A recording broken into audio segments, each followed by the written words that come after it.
Bonjour et bienvenue, voici notre tour d'horizon économique, géopolitique, énergétique et boursier. Nous sommes le vendredi 20 septembre et pour comprendre comment tourne la planète finance en cette dernière séance du trimestre boursier, c'est sur l'inforruptible, nulle part ailleurs. La thématique du jour, ce sera les 4 sorcières font leur entrée au saloon. Enfin, on dirait surtout qu'elles ont poussé un peu violemment les portes du saloon qui battent à toute volée depuis mercredi soir. Alors mercredi soir, on ne savait pas du tout comment interpréter les propos de Jérôme Powell. D'un côté, on nous dit tout va bien, l'économie est résiliente, l'emploi, ça ralentit, mais ça va toujours bien, la consommation, c'est au top. Mais bon, on va quand même vous prescrire 2 antibiotiques, de la cortisone, des anti-inflammatoires.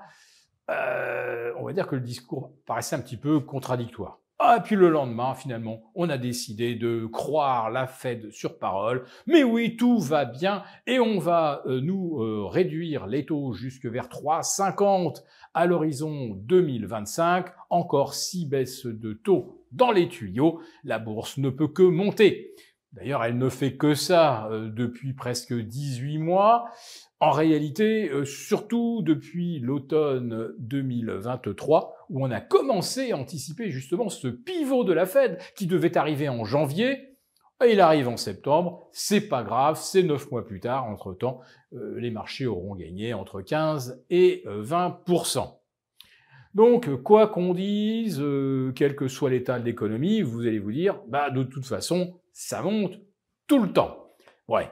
Là, c'est quand même monté très fort. Nouveau record absolu pour le Dow Jones au-delà de 42 000, pour le S&P au-delà de 5007, le Nasdaq 100 qui a pris jusqu'à 3%, qui est venu flirter avec les 20 000 points, ça s'est joué à 0,1% près. On est sur des records, mais on n'a en fait aucune véritable bonne nouvelle. Et surtout, on découvre qu'au mois d'août, la dette américaine s'est accrue de, tenez-vous bien, 380 milliards de dollars. Autrement dit, les États-Unis rajoutent 12 milliards de dettes supplémentaires par jour. Avec Bruno Le Maire, c'était par trimestre. Là, c'est par jour aux États-Unis. Et on s'extasie devant la croissance américaine.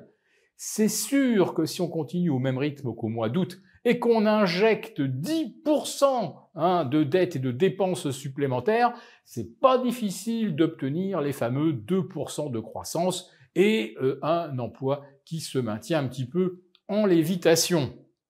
Mais en fait, la structure de l'économie américaine est totalement malsaine et dans tous les discours, on fait comme si cette dette et cette explosion de l'endettement n'existaient pas.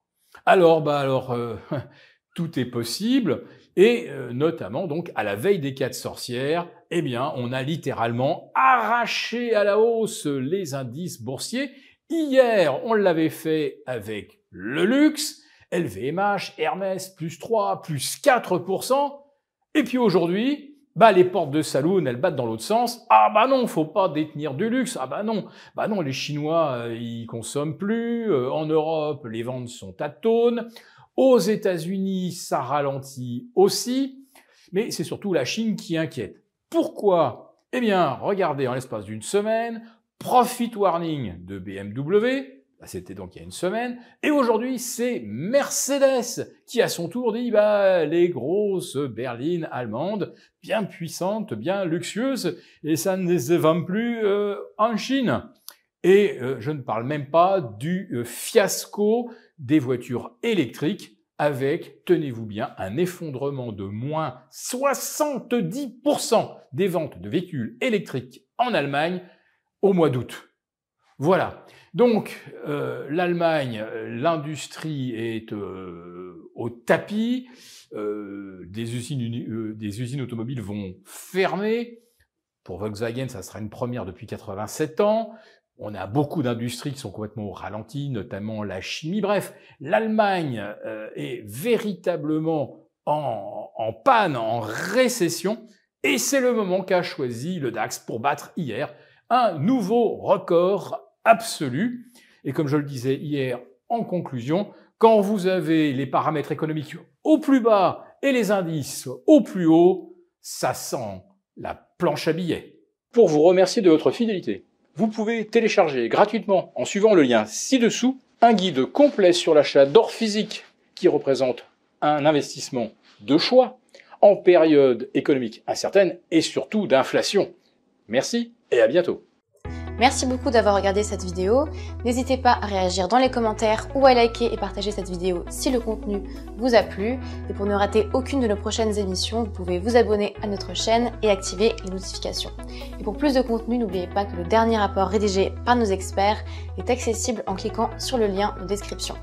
On se retrouve tout de suite dans les commentaires et je vous dis à très bientôt pour une prochaine vidéo.